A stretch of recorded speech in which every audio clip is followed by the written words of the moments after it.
If you want to know for sure which percentage of the US population has brown eyes, you have to take a look at each person one by one and compile a huge list. However, analyzing over 300 million people would be ridiculously expensive, not to mention a logistical nightmare. As such, we settle for the next best thing in terms of accuracy and only analyze a sample of the population. So, as a general rule, the population includes everyone, whereas a sample represents a portion of the population that we hope is representative. It's ultimately all a matter of finding the right balance between accuracy and logistics. For example, it might be cheap and convenient to only draw conclusions based on a sample of two, your mom and dad.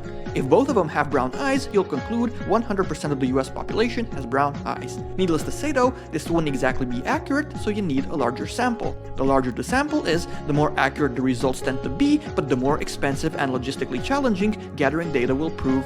Also, as of a certain point, the benefits associated with increasing the sample size become less and less impressive. 1. Probability sampling, where you have a pool of, for example, people out of which individuals are selected randomly. In other words, each person or unit has a chance of being picked, and for this reason, the results are more likely to be representative. 2. Non-probability sampling, which is more convenient and not as costly, but usually not the ideal choice.